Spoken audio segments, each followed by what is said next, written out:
Boa tarde a todos. Então, hoje a gente vai trabalhar aqui um estudo relacionado a escoamentos, incompressíveis de fluidos invícidos. Então, a gente anteriormente trabalhou ali com as equações de conservação, tanto na forma integral quanto na forma diferencial, Na forma diferencial, então a gente obteve ali as equações de conservação para conservação da massa, e conservação da quantidade de movimento. Essa equação da quantidade de movimento, ela, na forma mais geral, ali ela apresenta, os tensores ali, que seriam os tensores relacionados a tensões normais e tensões de cisalhamento. E no caso ali, de fluidos que a gente chama de fluidos newtonianos, a gente tem então aquelas relações que a tensão ela é proporcional, a uma propriedade do fluido que a gente chama de viscosidade, e com isso a gente conseguiu, a partir daquela equação da quantidade de movimento, obter as chamadas equações de Navier-Stokes, Então, nesse capítulo 7, a gente vai fazer uma simplificação dessas equações de Navier-Stokes, Então, as equações de Navier-Stokes servem ali, para fluidos newtonianos, e viscosos. Aqui, a gente vai, então, reduzir aquelas equações, para o caso de um fluido chamado aí de fluido invícido. Então, ao desconsiderar os termos viscosos das equações ali de Navier-Stokes, a gente obtém o que são chamados aqui, de equação ou equações, de Euler. Então, aqui na forma vetorial, a gente tem essa equação aqui, a 7.1, em que eu tenho, então, a massa específica, a derivada material da velocidade, e isso aqui vai ser igual a forças, aqui de campo e forças, aqui de pressão, gradiente de pressão. Então, essa equação, ela estabelece, na verdade, que para um fluido invícido, a variação da quantidade de movimento da partícula fluida, que é o que está aqui do lado esquerdo da equação, ela é causada pela força de campo, que é esse termo aqui, ρ vezes G, ou pela força aqui, de pressão. Então, a gente tem essa expressão aqui para a quantidade de movimento, Bom, lembrando ali, que a aceleração da partícula, ela pode ser expressa, dessa maneira aqui também, por conveniência. Conservação da massa, aplicada para um escoamento incompressível, ela é dada aqui por essa expressão, que é o divergente de V igual a zero, Fluido incompressível, massa específica é constante, Então, não há dependência aqui da massa específica na equação da massa, Conservação da massa. E, na forma aqui de coordenadas retangulares, a gente pode, então, abrir a equação ali de Euler, nessas três componentes. Então, uma componente aqui, na direção x, uma segunda componente na direção y e uma terceira componente na direção z. Então, essas três componentes, aqui para coordenadas retangulares. Bom, também posso, expressar essa mesma equação, em coordenadas cilíndricas. Então, abrindo também a equação de Euler, para coordenadas cilíndricas nas três direções ali ortogonais, a gente tem, então, essa primeira expressão, relacionada à coordenada radial, a segunda expressão, relacionada à coordenada angular, e a terceira expressão relacionada à coordenada axial. né? Então, eu também vou ter 3 componentes aqui, né? Para essa equação ali, que é a equação de Euler, né? Então, essas equações, né? Tanto a 7.1 quanto a 7.2 e a 7.3, elas são aplicadas para problemas em que a gente não tem, né, tensões viscosas, né? Então, quais são situações em que a gente não tem tensões viscosas? Uma delas, né, é o caso ideal de um fluido invíscido, né? Então, um fluido com viscosidade nula, né? Mas existe um caso aí também, né, que mesmo o fluido apresentando viscosidade, né, a gente tem então ausência de tensões, né, tensões viscosas, né, resultantes. Então, esse é o caso ali de uma partícula fluida, né, que se comporta como corpo rígido. Então, se a gente tiver, né, o movimento de corpo rígido ali dentro do escoamento, né, a gente então não tem uma tensão viscosa resultante e, teoricamente, também podemos utilizar essas equações, né, de Euler. Normalmente, né, o que acontece é que quando a gente tem as tensões, né, viscosas, o que acontece é que o movimento do fluido ele acaba não sendo esse movimento de corpo rígido e, consequentemente, então, essas equações aqui de Euler elas acabam não podendo ser utilizadas para modelar, né, esse escoamento. Bom, então vamos trabalhar aqui, né, com as equações de Euler aplicadas a linhas de corrente, né? Então, primeiro passo aqui, vamos verificar, né, aí as linhas de corrente dentro de um plano, né, aqui YZ, né? Então, eu tenho aqui, né, no eixo horizontal o Y, no eixo vertical o Z, a gravidade atuando, né, para baixo aqui em relação ao eixo vertical, né? Para esse, então, elemento aqui de fluido, né? Então, eu tenho aqui uma partícula fluida sobre uma dada linha, né, de corrente. Então, eu tenho a seguinte situação, né?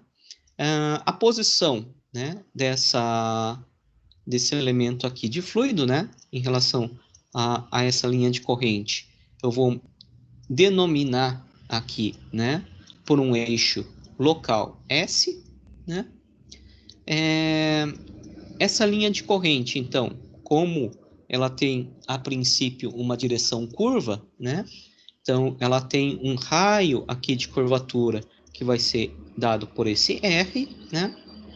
Esse raio de curvatura, né? Esse vetor raio, então, ele vai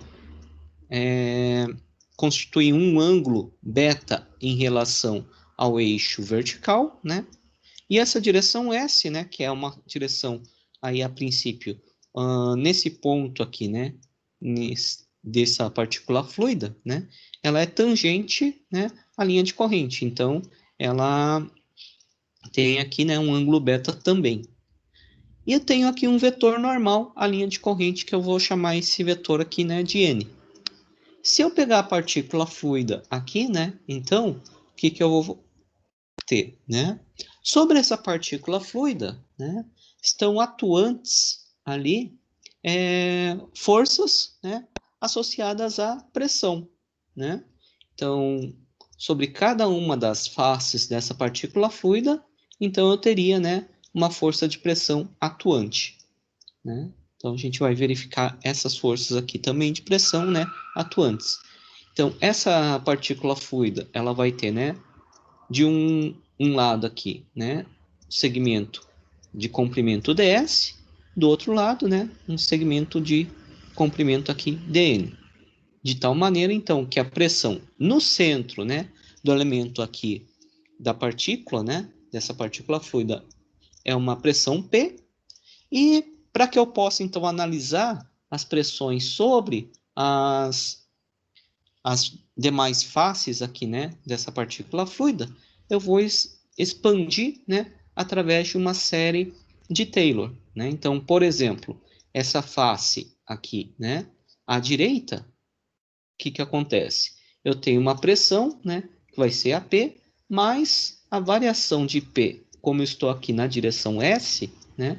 Então, variação de P com relação a S, multiplicado pela distância entre o centro e essa face, que é ds sobre 2, né? E aqui, então, multiplicada pela área, que seria, então, né, dn, que é esse comprimento aqui, e o dx, que ele não aparece aqui, né, mas seria o eixo orientado para fora do elemento, né? Então, do lado esquerdo, né? Então, a pressão seria o quê? A pressão P menos uma correção, né? Então, menos a variação de P com relação a S, multiplicado pela distância, que também é ds sobre 2, né? Aí multiplicado pela área, que é dn, e dx, que está, né, para fora aí desse elemento. Algo semelhante posso fazer para as faces superior e inferior, né? Então, a princípio, né, a gente deseja escrever aí as equações, né, de movimento em termos da coordenada local S, né, que é a distância, né, ao longo da linha de corrente, e da coordenada N, que seria então uma coordenada, né, uma distância normal à linha de corrente, né? Então, eu vou criar um sistema de coordenadas local ali para aquele ponto, né? No centro do elemento fluido, né, a pressão é P. Vou aplicar então a segunda lei de Newton nessa direção S, desprezar as forças viscosas, né? Já que eu estou trabalhando aí com um escoamento invícido, né? E nesse caso, então eu vou ter a seguinte expressão. Então, aqui, né? A força na face esquerda, força na face direita, aqui, né? Efeito da força, né? De campo. Então, a força de campo, né? Rho G, né? Seno beta, para me atender ali, né? O ângulo beta que é apresentado. ds dn dx vai me dar o volume, né? E do outro lado, então, ρ, a aceleração, né? Multiplicado, então, pelo volume, né? Beta é o ângulo entre a tangente e a linha de corrente, a horizontal, e a S é a aceleração da partícula ao longo da linha de corrente. Então, essa equação aqui, né, ela vai apresentar alguns termos que podem ser simplificados. Então, fazendo isso, né, a gente vai ter essa expressão aqui. Então, a variação de P com relação a S menos ρg seno beta igual a ρ vezes a aceleração na direção S. Bom, mas a gente tem a seguinte situação, né? Como o seno de beta é dz/ds, então eu vou substituir aqui nessa expressão. Então, ao invés de trabalhar com seno beta, né, eu vou ter dz/ds, né? E vou dividir toda a equação, né, por ρ. Então, ficou menos 1 sobre ρ, dp/ds, menos g dz/ds é igual a aceleração. Bom, ao longo da linha de corrente, a velocidade, né, a princípio, ela vai ser uma função de s e de t. Então, a aceleração material ou o total da partícula, ela pode ser avaliada da seguinte forma. Então, ela é derivada material, né, de V com relação a T, que ela então tem a componente local, dV dt, mais a componente ali, né, de advecção, V dV ds. Então, a equação de Euler, né, aí, relacionada à linha de corrente, né, com o eixo Z dirigido aí verticalmente para cima, vai ser dado por essa expressão aqui, né? Bom, considerando então ainda, né, um regime permanente e desprezando forças de corpo, então essa equação, né, ela vai se reduzir a essa expressão 7.4b. Então, para um escoamento incompressível e não viscoso, né, o que acontece? Uma diminuição da velocidade é acompanhada por um aumento de pressão ou vice-versa, né? Então, dessa expressão aqui, a gente nota o quê? A variação da velocidade aqui, da pressão, né? E a variação da velocidade aqui. Então, se eu diminuir, né, aqui a pressão, eu tenho que ter, né, um aumento da velocidade. né? Ou vice-versa. Se eu diminuir, né, a velocidade, eu tenho que aumentar a pressão. Com relação à outra, né, a outra direção, né, então a direção normal, então vou aplicar, né, uma expressão semelhante àquela anterior, né? Então vou trabalhar, né, com a pressão na face inferior e na face superior, né? As forças aqui de campo, né? As forças aí de corpo e a aceleração, né? Então, tenho os termos aqui da equação. Também, né? Beta é o ângulo entre a tangente, a linha de corrente e a horizontal. A n é a aceleração da partícula na direção normal. Simplificando a equação, então a gente vai obter, né, essa expressão. Nesse caso, cosseno beta, então vai ser dz dn, de tal maneira então que eu tenha essa expressão aqui, né? Então, a aceleração normal, né, do elemento de fluido dirigida para o centro de curvatura da linha de corrente, né, ou seja, no sentido negativo de n, né, é basicamente o que a gente chama de aceleração centrípeta. Então, eu posso escrever, né, essa aceleração como sendo v ao quadrado dividido por r, né, e no caso do escoamento, né, em regime permanente, em que o raio de curvatura é o raio da linha de corrente, né? Então, a equação de Euler aqui, normal, né? A linha de corrente, ela vai ser escrita da forma apresentada aqui, né? Na equação 7.5a. Para regime permanente, né? Num plano horizontal, então a equação de Euler, né? Ela vai ser expressa dessa forma aqui. No plano horizontal, né, a gente não vai ter componente relacionado aqui à gravidade, né? Então, por quê? Porque a gravidade ela está ali ao longo do eixo, né, eixo Z. Então, o que a gente tem dessa equação 75b, né? Que a pressão aumenta para fora na direção normal as linhas de corrente e a partir do centro de curvatura, né?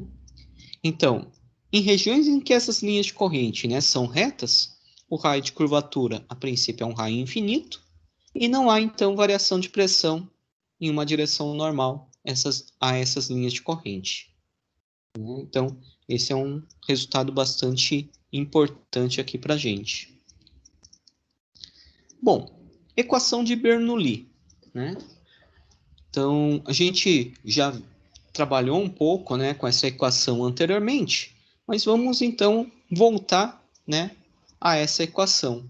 Então, se a gente comparar, né, as equações equivalentes aí de escoamentos viscosos, né, com a equação de Euler, o que acontece, né? Essa equação de Euler ela acaba sendo uma equação mais simples, né, mais fácil de ser resolvida.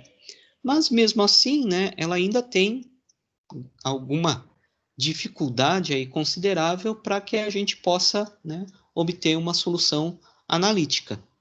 Então, para que a gente obtenha, na realidade, né, soluções aí analíticas para a equação de Euler, a gente teria que ter casos, né, com geometrias relativamente simples, né, e situações relativamente simples. Então, a gente não consegue obter, né, a solução aí da equação de Euler para um caso geral. Então, o que vamos fazer aqui, né? Vamos trabalhar aqui com uma aproximação, né, para um problema de escoamento em regime permanente através da integração da equação de Euler ao longo da linha de corrente. Então, a gente vai, né, obter uma forma que seria uma forma integral aí, né, dessa equação de Euler. Então, vamos utilizar, né, aí essa equação de Euler. Então, integrando aí, né, através de uma linha de corrente. Então, no caso, né, aí do escoamento em regime permanente ao longo da linha de corrente, a gente tem essa equação 7.6, né, como sendo válida. Né? Então, eu tenho aí um termo de pressão, um termo, né, de força de campo, né, força de corpo, e o termo ali de velocidade. Então, se a partícula fluida ela se desloca, né, a uma distância ds ao longo da linha de corrente, a gente vai ter, então, a seguinte situação. Então, a variação de pressão, né, ao longo dessa linha de corrente, ela vai ser dada, né? Então, um derivado parcial de P com relação a S multiplicado por ds, então vai me dar um dP. A variação de elevação, né? Então, dz ds multiplicado por um ds vai dar um dz. E a de velocidade, né? Derivada de V com relação a S multiplicado pelo ds me dá um dv. Então, com essas três expressões, né? Aí, que resultam, né, da multiplicação da equação 7.6 por ds, a gente vai ter, então, que ao longo, né, da curva S, que representa ali a linha de corrente, a gente tem, então, a seguinte situação, que menos dP sobre ρ, menos G dz é igual a V dV, né? Ou escrito de outra forma, né? dP sobre ρ mais V dV mais G dz igual a zero. Então, essa equação é válida, né, ao longo de uma linha de corrente. Então, eu vou integrar essa equação, né, para a linha de corrente. Então, integral, né, de dP sobre ρ, integrando, né, sobre a linha de corrente V dV, ele vai dar V ao quadrado sobre 2. E integrando G dz, né, sobre a linha de corrente, me dá Gz. Então, integrando, né, essa equação aqui anterior, eu tenho que o valor, né, aqui da equação integrada deve ser um valor constante. Por quê? Porque daí, né, quando eu passo para a parte diferencial, né, o resultado tem que ser nulo. Então, antes de aplicar, né, essa equação 7.7, a gente precisa de uma relação entre a pressão e a massa específica, né? Então, no caso especial, né, em que o escoamento é incompressível, a massa específica é constante, né? Então, nessa expressão aqui, o que vai acontecer? Massa específica sendo constante, ela pode ser retirada da integral e eu fico integral de dP, né? Que então me dá origem à chamada equação de Bernoulli, que é apresentada aqui na forma da equação 7.8. Então, pressão sobre ρ, né, mais V ao quadrado sobre 2, mais G vezes Z, igual a um valor constante. Bom, quando eu posso utilizar, então, essa equação de Bernoulli, né? Quais são as restrições? A gente tem que ela pode ser utilizada no caso de um escoamento em regime permanente, né? Um escoamento incompressível, né? Um escoamento sem atrito e ao longo da linha de corrente. Então, essas são as 4 hipóteses que foram empregadas para que a gente possa, então, obter essa equação, né? A equação de Bernoulli. Bom, essa equação aí também, né? Ela pode ser obtida de uma outra forma. Então, vamos obter essa equação, né? A equação de Bernoulli, utilizando coordenadas retangulares. Não, né? Agora, utilizando aquele sistema de coordenadas locais, né? S e N, né? Ali, S ao longo da linha de corrente e N seria, né, na direção normal, mas agora, né, nas coordenadas, né, retangulares ali, x, y, z, né? Então, pegando ali a forma vetorial da equação de Euler, né, que é a equação 7.1, né, e integrando agora, né, ao longo da linha de corrente. Então, para regime permanente, né, essa equação de Euler, ela pode ser expressa da seguinte forma, né, Aqui, lembrando que estamos com o regime, né, permanente, então a derivada material de V com relação ao tempo não vai apresentar aquela componente, né, que é a variação de V com relação a T. Então, aqui desaparece aquele termo, né? E eu vou ter, então, simplesmente, né, as componentes aqui, né, da velocidade e as derivadas da velocidade com relação, né, a cada uma das direções. Isso aqui, então, vai ser menos 1 sobre ρ gradiente de P e menos G, né, aqui aplicado, então, na direção Z, né? Então, esse K ali, chapéu, né, ele indica que está na direção Z, né? Sinal negativo, porque o eixo Z está orientado para cima, né? E a gravidade, ela atua para baixo. Então, o movimento, né, aí, da partícula fluida ao longo da linha de corrente, a princípio é modelado por essa equação 7,9, né? Então, o que vai acontecer? Durante um intervalo de tempo, aí, um ΔT, né, a partícula vai ter um vetor de deslocamento aí ΔS, ds, né, ao longo da linha de corrente.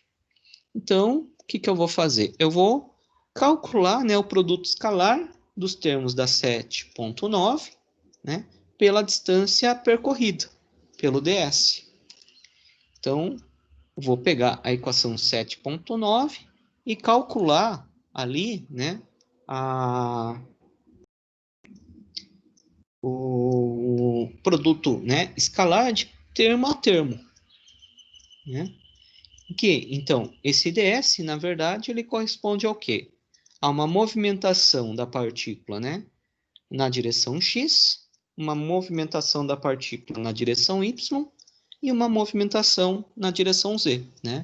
Esse ds é basicamente o movimento dessa partícula em cada uma das direções, né?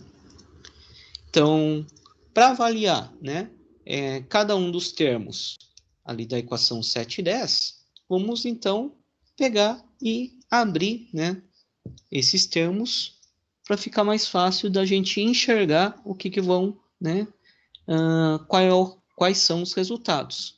Então aqui, né, menos 1 sobre ρ, gradiente de P, produto interno com ds, o gradiente de P, né, ele é o quê? I, na direção I, dp dx, na direção J, dp dy, e na direção K, dp dz. Vou fazer o produto interno com dx, dy, dz. Né? Então, fazendo o produto interno aqui, eu fico com essa expressão aqui, né? dp, derivada parcial de p com relação a x multiplicado por 1 dx, derivada parcial de y, né, de p com relação a y multiplicado por 1 dy, e derivada parcial de p com relação a z multiplicado por 1 dz. E esses termos aqui que estão entre colchetes, eles representam, na verdade, né, o dp, o diferencial aí de pressão. Então, menos 1 sobre ρ, gradiente de P, produto interno com ds, vai dar menos 1 sobre ρ dp. O outro termo ali, né, que está associado a forças de campo, né, então, menos g na direção K, produto interno com ds, né, ele vai originar o quê? Bom, na direção I e na direção J, né, aqui eu não tenho termos, eu só tenho um termo na direção K.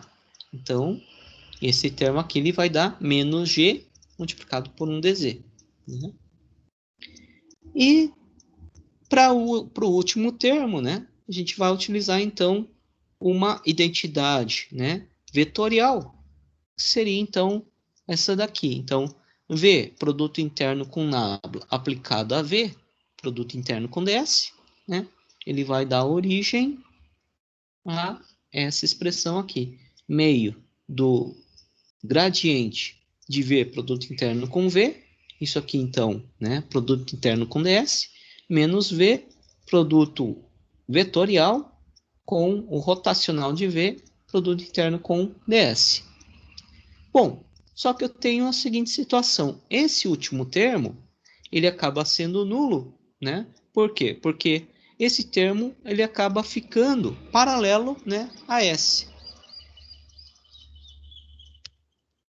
Logo, né, a gente vai ter que V, produto interno com nabla aplicado a V, produto interno com DS, ele vai me dar, então, esse, né, meio de nabla de V ao quadrado, produto interno DS. Então, se eu abrir, né, aqui esse termo, né, eu vou ficar com essa expressão aqui, né, derivada de V ao quadrado com relação a x na direção y, derivada de V ao quadrado com relação a y na direção j, derivada de V ao quadrado com relação a z na direção k, né, que me dá, então, essa expressão aqui, que na realidade, né, ele é o d do V ao quadrado ao longo aí de S. Então, substituindo essas três expressões, né, na equação 7.10, a gente tem, então, essa expressão que é válida, né, ao longo da linha de corrente. Então, o que eu vou fazer, né? Eu vou pegar e integrar essa expressão, né, que vai me dar origem, então, a uma expressão análoga à que a gente obteve anteriormente, né? Então, derivada de integral, né, de dp sobre ρ, mais v ao quadrado sobre 2 mais g vezes z, igual a um valor constante. Para massa específica constante, ρ pode ser retirado da integral, né? Então, fico com a integral de dp, que me dá, então, a pressão. Então, P sobre ρ, mais V ao quadrado sobre 2, mais GZ, igual a um valor constante. Então, a gente tem, a princípio, né, aí, a equação de Bernoulli obtida tanto, né, a partir de coordenadas locais sobre a linha de corrente, quanto obtida aí, né, por integração, né, nas coordenadas retangulares. Então, eu tenho aí, né, diferentes formas de obter essa mesma equação.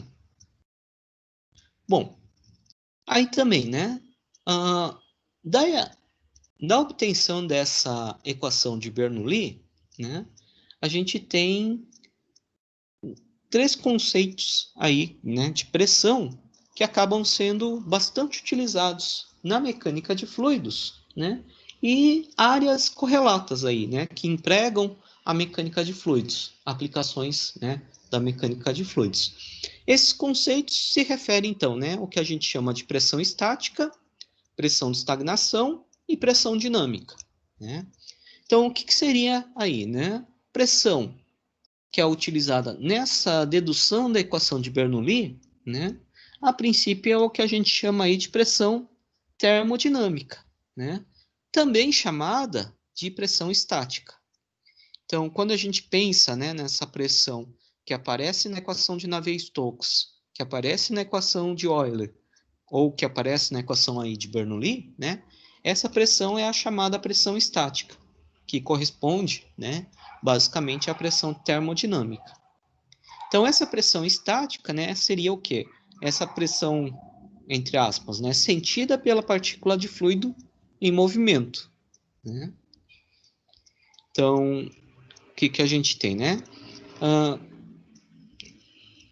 Foi verificado, né, aí do estudo da equação de Bernoulli, que não existe, né, uma variação de pressão em direção normal a linhas de corrente, né, retilíneas. Então, isso, né, vai tornar possível que a gente possa medir a pressão estática de um fluido, né, usando uma tomada aí de pressão instalada na parede do duto, né, em que as linhas de corrente, né, sejam retilíneas. Então, é isso que é mostrado aqui na figura do slide 29, né? Então, num caso, né, em que eu tenha linhas de corrente, né, paralelas, retilíneas, né, eu posso simplesmente fazer uma tomada de pressão para que eu, então, avalie, né, qual seria essa pressão estática, né? De outra forma, né, que seria, né, ao longo de um duto, ou poderia inserir, né, no escoamento uma sonda aqui, né, com furos laterais, de forma a medir, né, a aferir essa pressão estática. Então, essa tomada de pressão, né, acaba sendo feita através de um pequeno orifício que deve ser cuidadosamente perfurado na parede, né, de modo a ter o eixo perpendicular à superfície. Perpendicular à superfície, né, para que a linha de corrente ela fique, né, perpendicular, né, normal aí a esse orifício.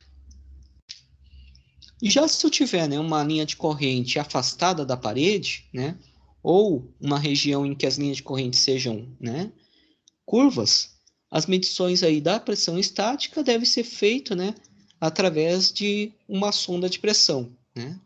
Então, essas sondas daí são projetadas, né, para que esses orifícios sejam posicionados corretamente em relação, né, à ponta da haste da sonda, que seria basicamente, né, o que é mostrado nessa figura B aqui, né, do slide 29, né?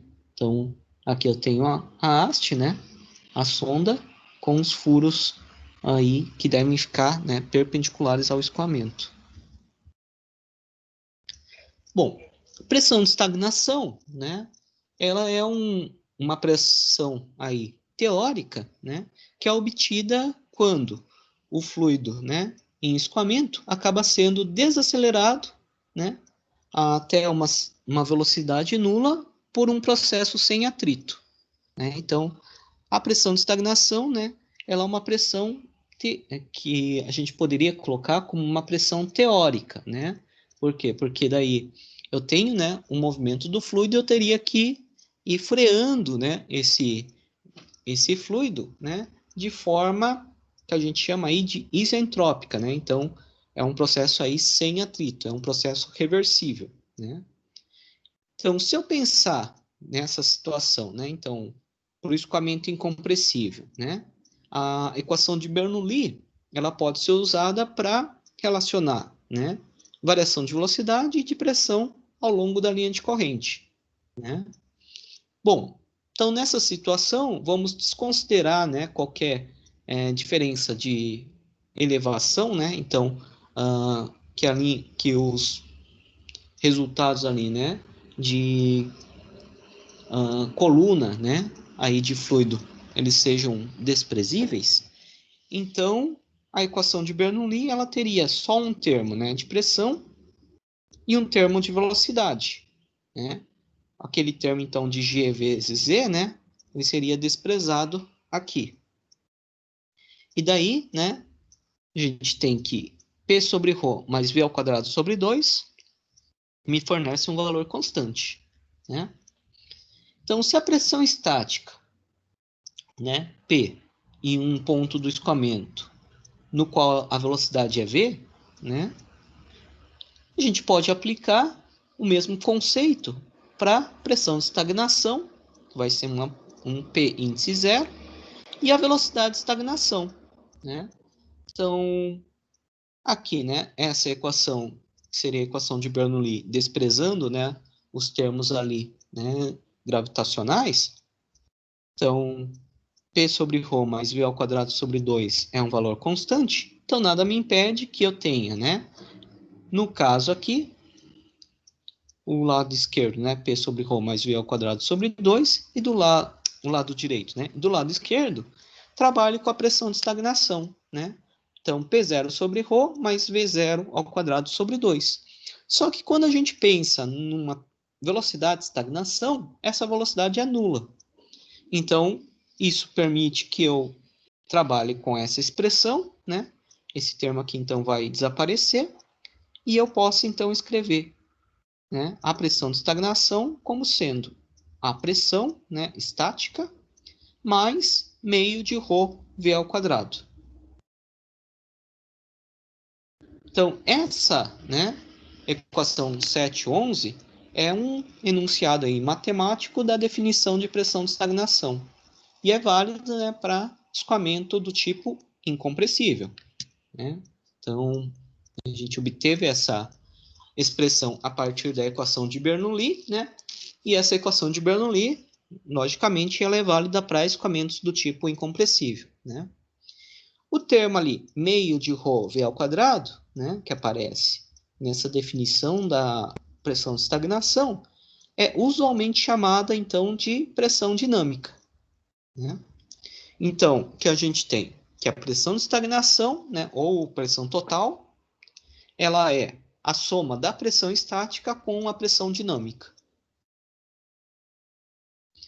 Bom, a equação 711 também ela pode ser resolvida, né, para calcular a velocidade. Então, nada me impede que eu utilize, né, essa expressão para o cálculo aí da velocidade. Então, a velocidade, né, no caso aí de um escoamento, né, incompressível, ela pode ser avaliada da seguinte forma, ali, né? Raiz quadrada de 2, que multiplica a diferença entre pressão de estagnação e pressão estática, dividido pela massa específica do fluido, né? Então, essa equação, né, 712, ela serve para avaliar a velocidade local do escoamento. Lembrando que, né, a gente deve ter aí um fluido incompressível. Se o fluido for compressível, né, essa equação ela perde sua validade. Bom, a avaliação, né, dessa pressão de estagnação, pressão estática, pressão dinâmica, né? Então, no caso aí da pressão de estagnação e pressão estática, né? Normalmente elas acabam sendo avaliadas, né? Através de uma combinação aí, né? Uma tomada de pressão combinada, né? Então, eu tenho aí sensores, né? Normalmente, para obter essa pressão, né, aí de estagnação e pressão estática, né, aí no mesmo equipamento. Então, por exemplo, né, aqui nesse caso aqui, né, do lado esquerdo, a gente tem então, né, a presença de um tubo para avaliação da pressão total e aqui, né, um orifício na parede para pressão estática. No lado direito, né, aqui, a gente tem, então, aqui uma sonda, né, que constitui, então, de um tubo que a gente chama aí de tubo de Pitot, né, estático. Então, eu tenho uma tomada, né, aqui na ponta, né, que vai me fornecer, a princípio, aí a pressão estática, pressão de estagnação, e aqui na lateral, né, furos que vão me permitir avaliar a pressão estática.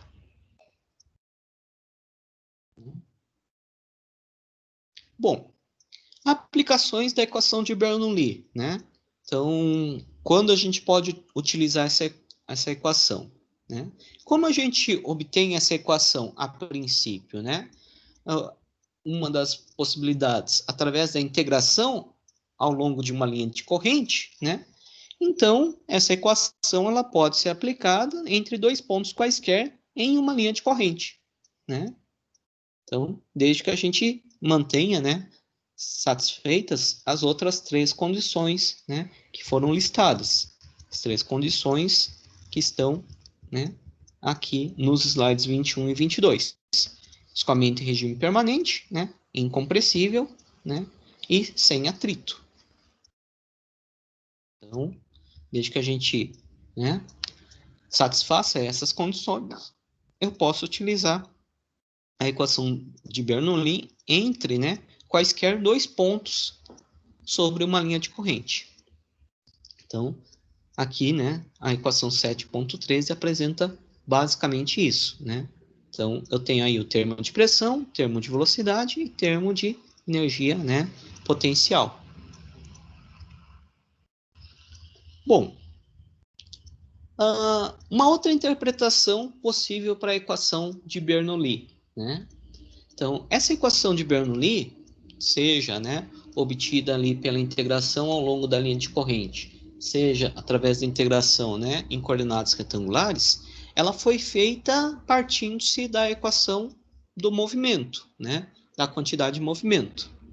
Então, né, a princípio, ela é uma equação que serve, né, aí para avaliar a quantidade de movimento de um dado elemento de fluido, né? Então, a gente obteve aí da equação de Euler, né, ao longo de uma linha de corrente, para escoamento em regime permanente, incompressível e sem atrito, né? Então, ele serve para a quantidade de movimento. Mas, né, essa equação aí, né, de Euler, ela também pode ser, a equação de Bernoulli, né, ela também pode ser obtida, ou uma forma, né, similar a ela pode ser obtida, trabalhando-se com a primeira lei da termodinâmica, né? Então, a gente precisa de outras restrições, né, um pouco diferentes, mas o que acontece? A gente obtém uma forma de equação idêntica à obtida aí, né, a equação de Bernoulli obtida da equação de Euler, né? Então vamos ver agora, né, essa obtenção da equação de Bernoulli a partir, né, da equação da energia. E o que isso implica, né? Então vamos considerar aí o escoamento, né, em regime permanente, na ausência de forças de cisalhamento, né? Então, ausência de forças de cisalhamento, né, um fluido, a princípio, um fluido invíscido, né? Então, vamos escolher um volume de controle limitado por linhas de corrente ao longo da periferia do escoamento. Então, a região, né, seria essa região aqui, né, que acaba sendo chamado, então, de tubo de corrente. Então, o volume de controle, né, delimitado aqui, né, por linhas de corrente, ela acaba sendo chamada de tubo de corrente. Então, tenho ali, né, o escoamento entre duas linhas de corrente aí, sendo avaliado. Então, a equação básica, né, do qual a gente vai iniciar aí o estudo é a equação da energia, né? Então, eu tenho aqui, né, o calor, aqui, né, trabalho relacionado, né, a eixo, trabalho associado a cisalhamento, trabalho associado, né, a outras fontes, é igual variação, né, com o tempo dentro do volume de controle da energia interna, né, mais a variação, né, aí da energia devido a entradas ou saídas, né, de fluido através das superfícies de controle. Essa energia, né, aí que aparece na equação, né, ela é a soma da energia interna com energia cinética e energia potencial, né? O Ezinho aqui, energia total aqui, né?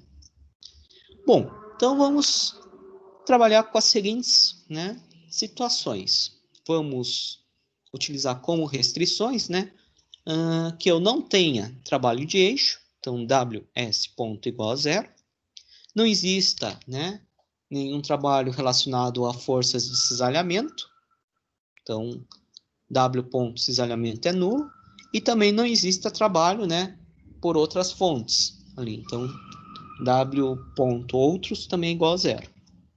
Além disso, o escoamento vai ser considerado como escoamento em regime permanente, né? E propriedades uniformes, né? Escoamento e propriedades uniformes em cada seção. Então, dessa equação aqui, esse termo é nulo, este aqui é nulo, regime permanente, esse também, né, vai ser nulo. Então, com isso, né, e utilizando então aqui, né, a forma da energia total, né, eu vou obter a seguinte expressão, né? Então, o U1 mais P1 volume específico 1, né, mais velocidade 1 ao quadrado sobre 2, mais G, Z1, que multiplica, né, a velocidade. A velocidade aqui, né, tem o produto interno, então, produto interno, lembrando, né, nessa seção 1, normal está para fora, velocidade está para dentro. Então, vão ter, né, sinais contrários, é um sinal negativo. Na seção 2, normal vai estar para fora, velocidade vai estar para fora. Então, no mesmo sentido, sinal positivo. né? Então, aqui vai dar, né? Sinal negativo, menos Rho1, V1, A1. Aqui, sinal positivo, Rho2, V2, A2. Né? Então, aqui eu tenho a equação, a princípio, a equação da energia. Né? Bom, da equação da continuidade, né? Então, da equação da continuidade e também admitindo, né? Regime permanente e propriedades uniformes em cada seção, a gente vai ter o quê, né? Regime permanente eu não tenho derivadas, né, com relação ao tempo. Propriedades uniformes em cada seção, eu vou ter, né, entrada 1 e entrada 2 aí de fluido, né? Então são as duas superfícies que vão ter, a princípio, entradas ou saída de fluido. As demais superfícies que estão, né, paralelas às linhas de corrente, não tem entrada nem saída de fluido, né?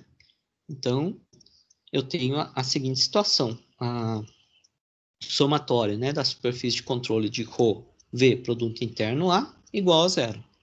Né? Ou seja,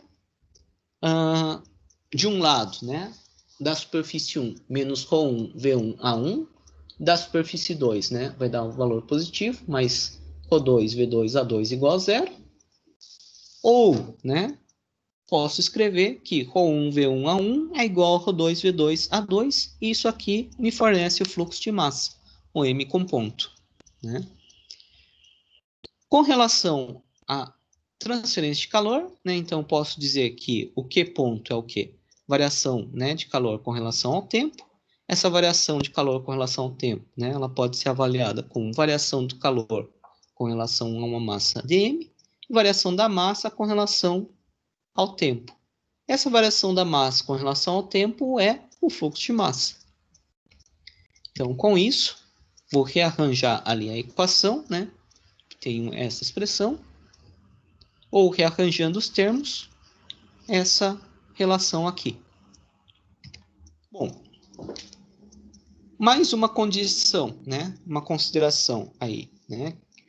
Trabalhando com um escoamento incompressível, o volume específico, né, é constante e ele é o inverso da massa específica. Então, né, o volume específico é igual a 1 sobre ρ. Então, com isso, eu obtenho essa equação 7.14. Essa equação, né, 7.14, ela vai me lembrar bastante a equação de Bernoulli. Então, exceto, né, por esse termo aqui entre parênteses. Então, a equação 7.14, ela é reduzida à equação de Bernoulli se esse termo entre parênteses, né, for nulo. Então, a gente tem mais uma restrição aqui, né, adicional de que, né, a energia interna 2 menos energia interna 1 menos calor dividido pela massa, né, igual a zero. Então, a equação de energia ela acaba se reduzindo a essa expressão, que é basicamente idêntica à forma da equação de Bernoulli. Né? Então, a princípio, né, a equação de Bernoulli ela foi, né, deduzida a partir de considerações de quantidade de movimento, né, sendo válida para escoamento em regime permanente, sem atrito e ao longo da linha de corrente. Né, que era a equação ali original.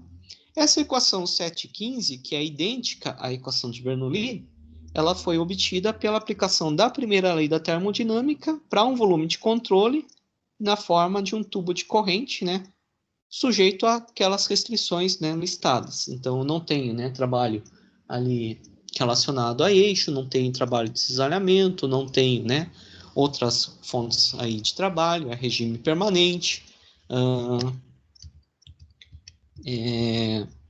propriedades uniformes, né, escoamento uniforme em cada seção, o escoamento é incompressível, né, e eu tenho, então, esse termo aqui igual a zero.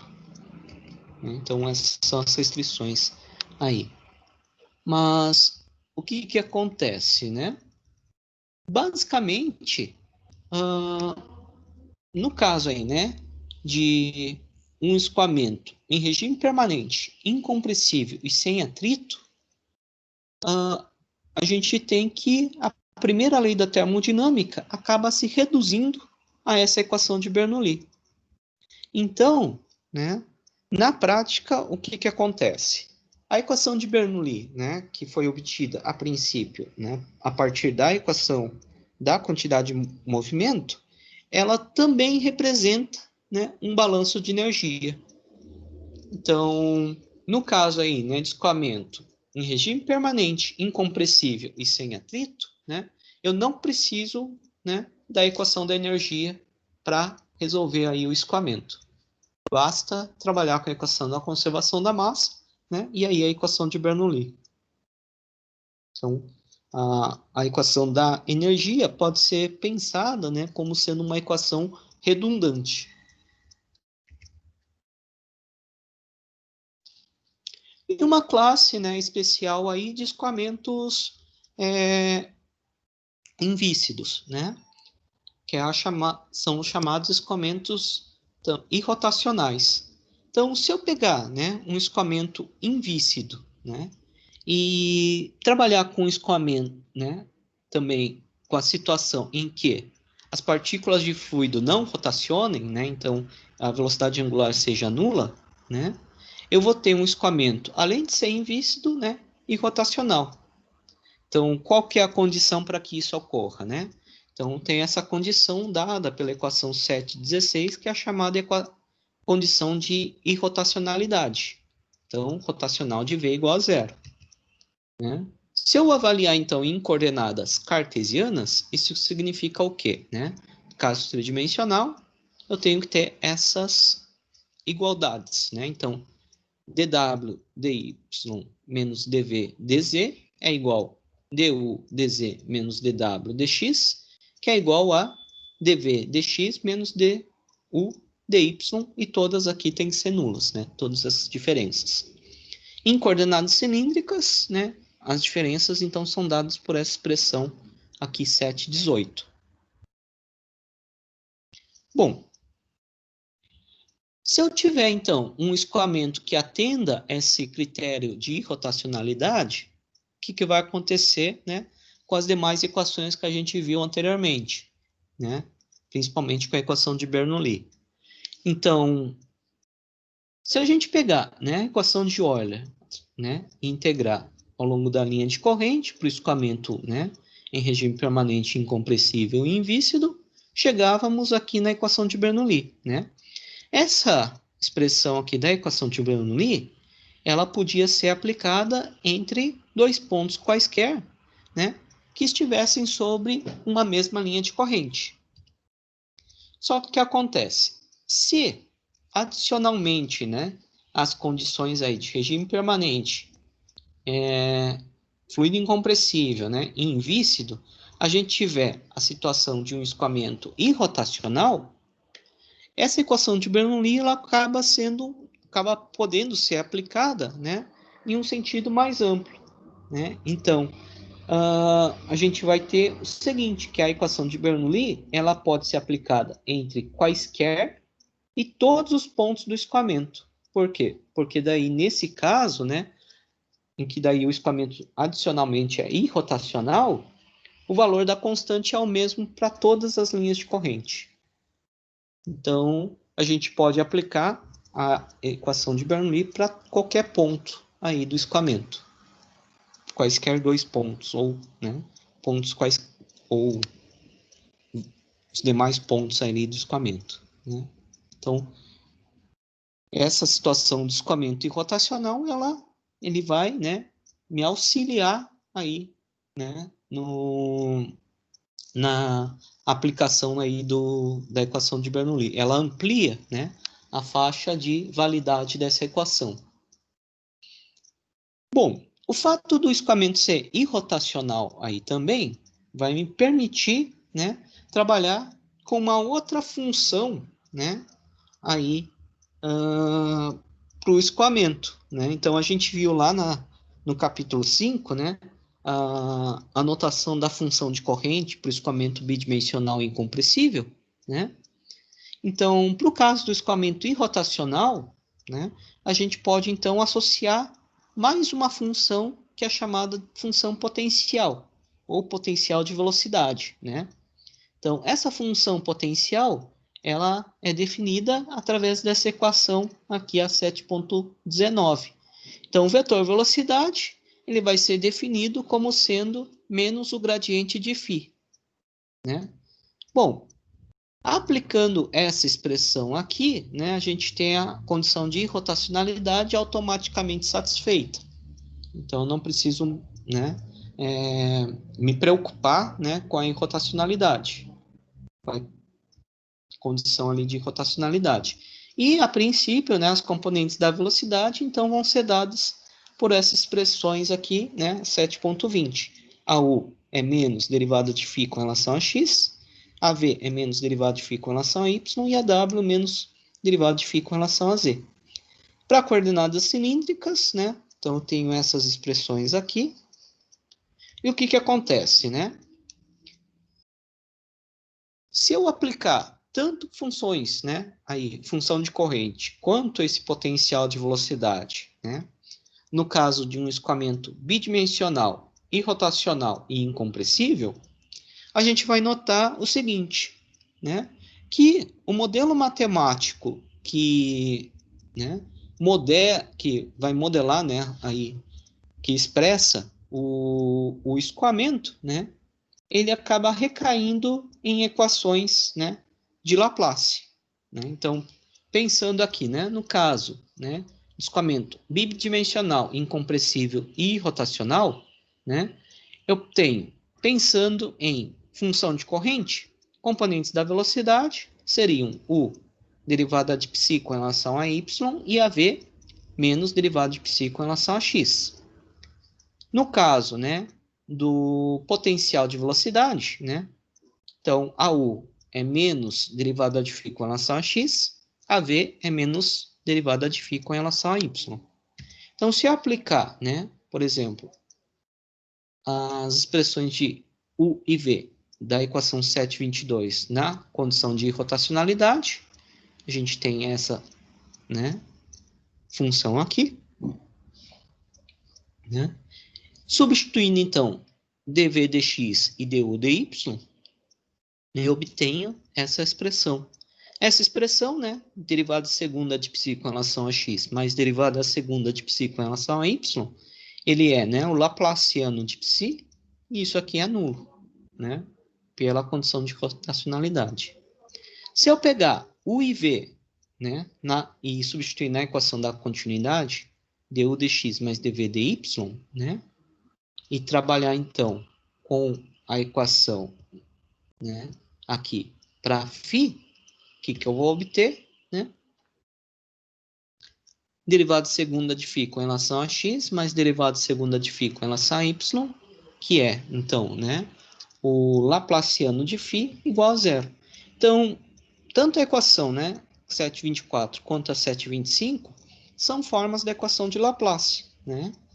Então, qualquer função, né, psi ou φ, né, que satisfaçam a equação de Laplace, acabam podendo, né, ser respostas, né, possíveis para campos de escoamento que sejam bidimensionais, incompressíveis e irrotacionais, né? Então, eu tenho, né, infinitas soluções aí, né, de Laplace, e essas infinitas soluções elas podem modelar, né, infinitos casos de escoamentos. Então, isso aí, qual caso de escoamento, né, está sendo avaliado, isso aí vai depender basicamente das condições de contorno aplicadas, né? Bom, um outro ponto bastante interessante é se a gente avaliar a inclinação das linhas de corrente, né? Então, inclinação da linha de corrente psi, né, ela acaba sendo dada como dy dx, né, em relação a psi, ela vai dar aqui como resultado V sobre U. Se eu pegar a inclinação da linha de potencial φ, né, então dy dx para φ, ele vai dar como resultado menos U sobre V. Então, se eu comparar esses dois resultados, a gente vai ter o seguinte, né? A inclinação de uma linha de psi constante em um ponto é a recíproca negativa da inclinação de φ constante nesse ponto. Então, isso significa o quê? Que as linhas, né, de psi constante, que são linhas de corrente, né, funções de corrente, e de φ constante, que são as linhas, né, de velocidade potencial, são ortogonais. Isso aí, né, acaba sendo bastante útil na representação aqui de campos de escoamento, né? Então, representação gráfica de campos de escoamento. Bom, como, né, essa classe aqui de escoamentos, né, bidimensional, incompressivo e rotacional, eles são modelados por equações de Laplace, né? Surgem, então, da solução das equações de Laplace, né, alguns escoamentos que são chamados de escoamentos elementares, né? Então, a gente tem aí um número de 5 escoamentos bidimensionais elementares, né, que satisfazem aí a essa, né, equação de Laplace. Então, o primeiro, né, é o chamado escoamento uniforme. Então, por exemplo, aqui, né, eu tenho eixo x na horizontal, y na vertical.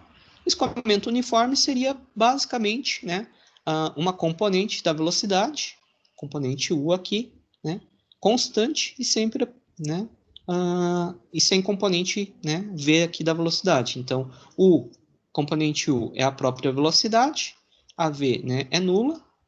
Então, o psi, né, função psi seria u de y, a função φ, ela é menos u x. Então, a gente teria, né, as linhas de psi constante na horizontal, as linhas de φ constante na vertical, né? Bom, uma outra possibilidade, né, de solução é o que a gente chama aqui escoamento fonte, né?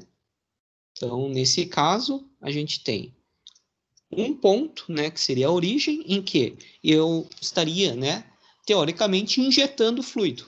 Então, a partir desse ponto, injeta esse fluido, e o fluido, então, vai correr radialmente, né, a partir desse ponto. Então, eu tenho uma velocidade radial, que vai ser Q dividido por 2π vezes R.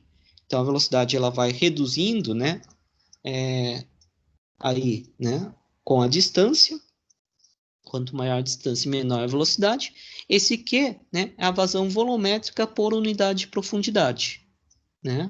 Então, esse Q seria a intensidade aqui, né, dessa fonte, né? Então, eu tenho uma velocidade radial, não tenho velocidade tangencial, né? Tangencial não, angular, né? Então, o psi seria dado por essa maneira aqui, né? Q sobre 2π vezes θ, e o φ menos Q sobre 2π ln de R. Então, as linhas de corrente vão ser, né, radiais, e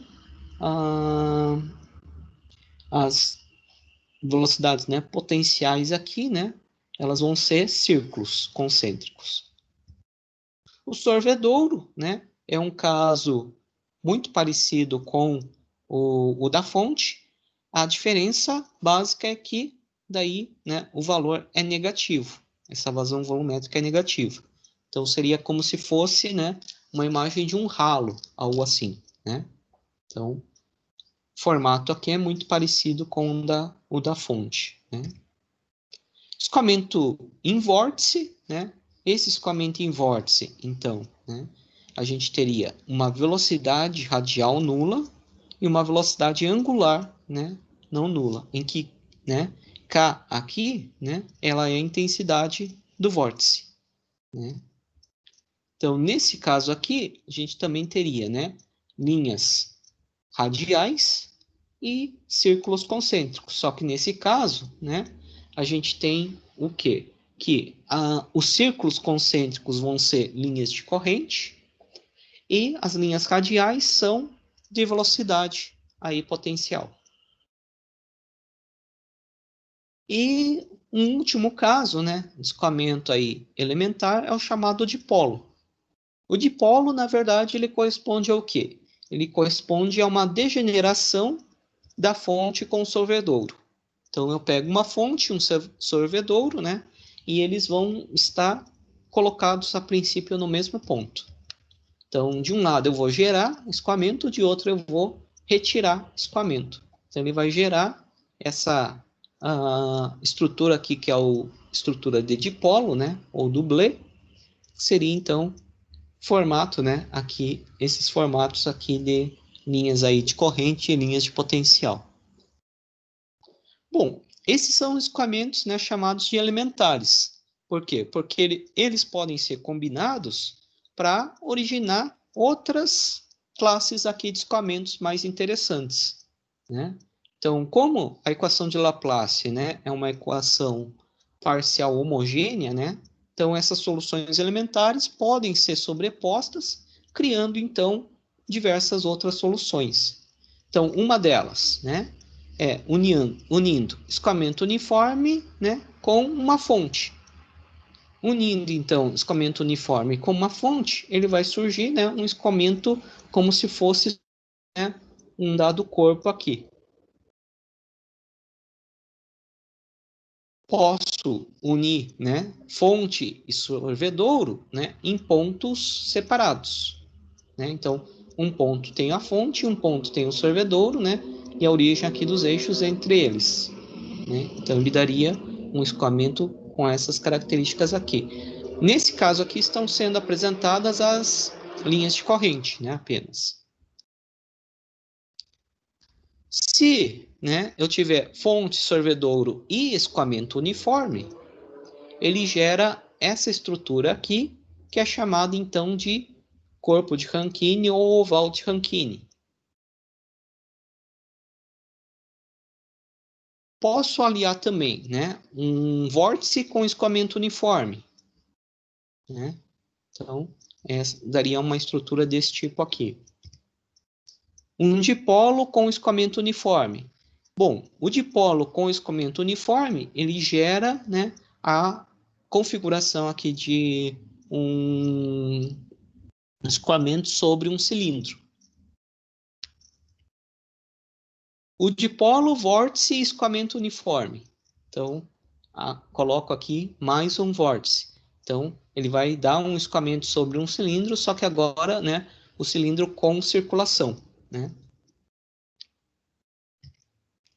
Fonte e vórtice, né? Ele vai dar uma estrutura desse tipo aqui.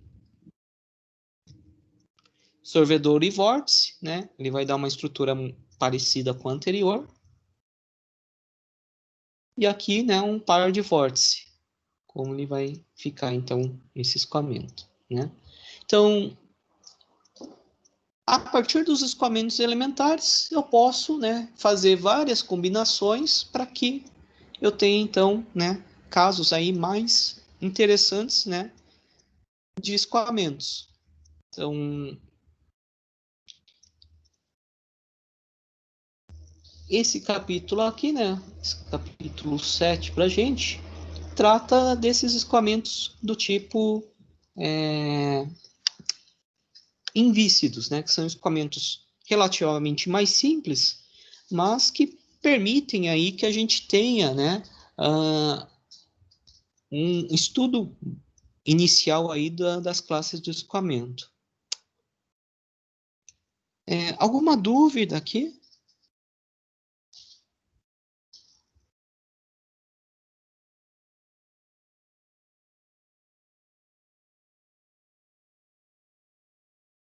Tranquilo, professor. Até agora nada.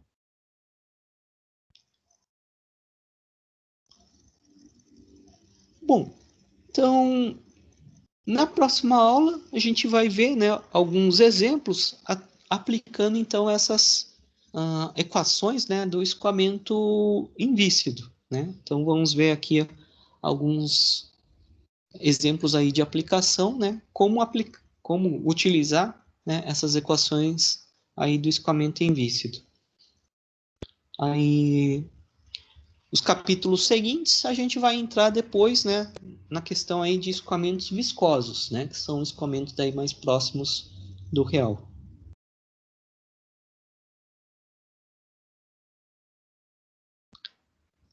Alguma dúvida, algum problema?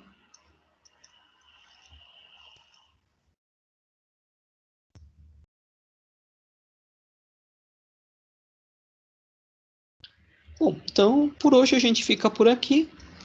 Aí na próxima aula a gente vê então alguns exemplos aí associados a essa classe aqui de escoamentos, né, que são os escoamentos invícidos. Então, Professor, oi? daí como que ficou a questão da prova? Ela seria hoje? Bom, eu ainda não terminei de corrigir a anterior, então eu vou atrasar um pouco ela. Ah, tranquilo. Beleza, obrigado. Professor, Oi? será que você poderia colocar os materiais ali pra gente, ali, disponibilizar eles? Eu vou colocar ali na UFPR virtual. Tá ok, Eu então, só obrigado. não sei com relação à aula passada. Essa semana parece que está dando uns problemas aqui na gravação. Então, estou esperando também para a parte das aulas síncronas, né, colocar ali. Talvez eu precise de mais alguns dias. Ele está dando falha na gravação, na verdade. Se puder colocar o PDF, professor, da aula, O PDF eu coloco, sim. Aham. aí já ajuda. Obrigado.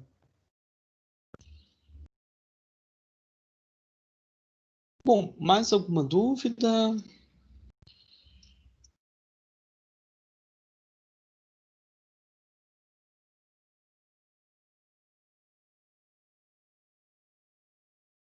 Então, por hoje a gente fica por aqui.